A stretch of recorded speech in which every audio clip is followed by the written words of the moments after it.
Dear one, I don't know where today finds you.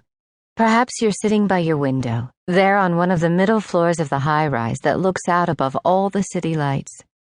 And you've got your coffee, and you've lit your candle, and you're leaning on your pillow as the rain pelts gently on the glass, little rivulets streaming down, all slow and quiet and steady.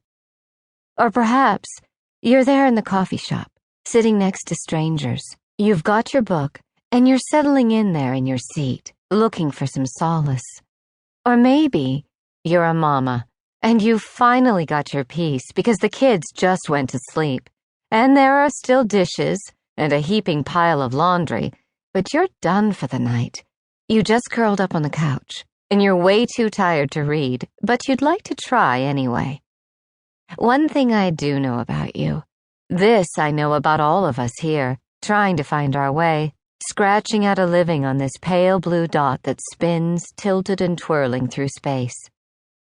I know it doesn't matter if you're a highly intellectual atheist or a deeply devoted spiritual. It makes no difference if you've made it to the top of the corporate ladder or if you're one of those folks down at the grocery store who scrubs the commode. Because there is this one thing we all have in common, and it is this. We're all painfully broken. Every last one of us. And it's our brokenness that brings us all together here, huddled in, all collective and close. So while we're huddled here, I'd like to tell you some stories, give you some glimpses into my heart, a piecing together of my days. Now, you should know, though, that these glimpses are a bit messy. That is, they come from a messy life. But isn't that all we really have to give each other? Our tangled up stories from our complicated lives? And we really do need them, you and I. We need each other's muddled musings and twisted up thoughts, because we've got to know that in all this struggle and strain, we're not alone. We were never meant to be alone.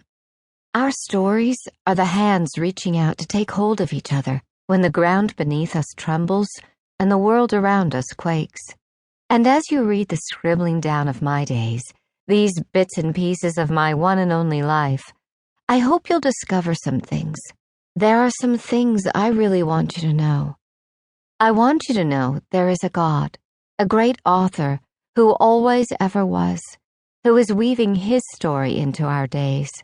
And if, by chance, life has turned you a bit cynical or jaded to any notion of a maker, my hope is that your eyes would wake up wide to see his glory, and your heart would beat wild with the wishing, pulsing wonder of his grace. And I hope you'll see this God doesn't live in boxes, nor is he confined to church houses or sacred assemblies.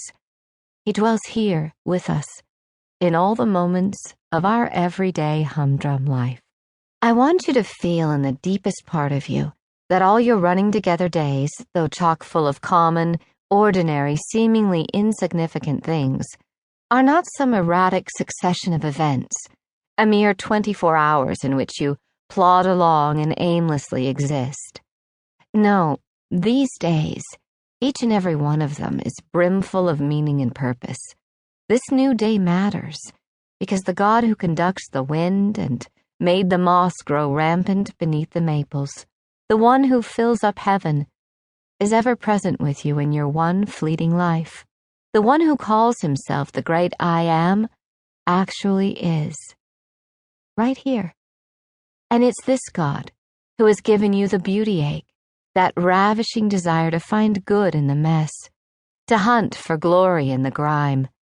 When you go looking for beauty and hunting for glory, you'll discover again and again the realness of him, the God who is there and is not silent, the one who all the while, when you were grappling around in the dark, searching for his face, some notion of grace in a fallen, wrecked-up world was there, standing near and bending down close enough so the moment you reached up, barely stretching out with one speck of faith, you could take hold of him. Yes, I want you to know, you with your brokenness, your chaotic days, and your one fleeting life. I want you to know there is a maker who isn't far from each one of us. He very much wants to be found.